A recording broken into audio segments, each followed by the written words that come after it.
Мястото, където отиваме, е в планините по югозападната граница на Китай. Той е на повече от 600 км от Кунмин, административния център на провинция Юнан. Отне няколко завоя, доста остри, за да стигнем до това място и ми е много любопитно какъв живот живеят китайските етнически малцинства, живеещи в този отдалечен район, който се намира в една огромна зелена гора.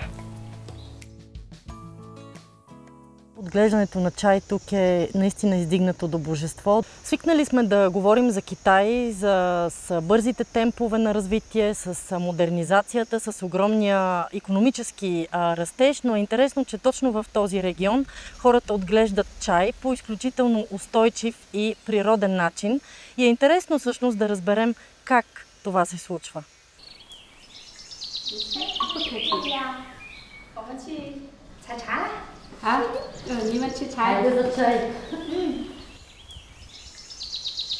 我们景迈山的古茶林面积呢有1万多亩，这些都是上百年甚至1000多年的古茶树林。我们祖先们在迁徙的途中，就是得到了瘟疫就是遇上了茶树救了我们，所以我们把茶树呢当作我们的生命之树只要我们在安营扎寨的时候，首先种下茶树茶树活了，我们再立寨子。По какъв начин запазвате цялото това наследство от вашите предци? 你看上面这些都是其他的古树，下面这些是古茶树，树叶掉下来，加上周边的杂草就是松到这个茶树这里，它就吸收了这个天然的养分。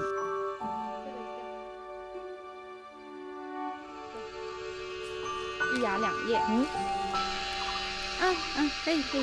Този парк на тази гора в планината Цзин Май е важна част от живота на хората тук, важна част за обществото и за региона. Хората изпитват страхопочитание към природата и не се използват никакви изкуствени съставки за растежа на чайната продукция, която всъщност е изключително богата именно тук в този район. Ето и чаят, който аз събрах преди малко.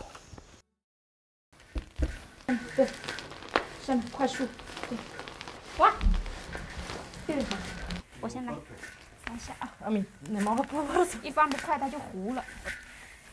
Колко време трябва да се пържи чая? 16-7 分钟。 Всъщност, винаги ли така приготвя чая с тази техника? 传统就是这样炒的，炒完之后用手锅揉捻，因为现在就是主要用机器的多。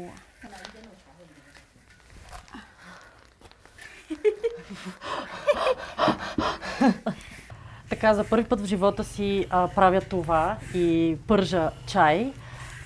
Изглежда лесно, но искам да кажа, че е много трудно, защото всъщност тук около огъня е много горещо.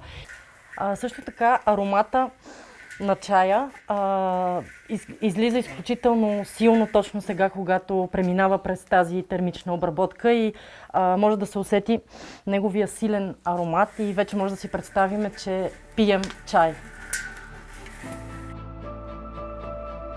Живот по законите на природата и винаги заедно с чая. Това е нещо като визитната картичка на планината Цзин Май. Тукашният чай става все по-популярен, но с увеличаващото се търсене вече не може да се разчита само на ръчното му събиране и обработка, затова навлизат и технологиите. Пример за това как хората в едно малко отдалечено селце могат да имат свое собствено препитание, което в същото време пази околната среда и напротив даже по никакъв начин чайните дървета не намаляват. Хилядолетните чайни дървета продължават да живеят и се засаждат все нови и нови такива.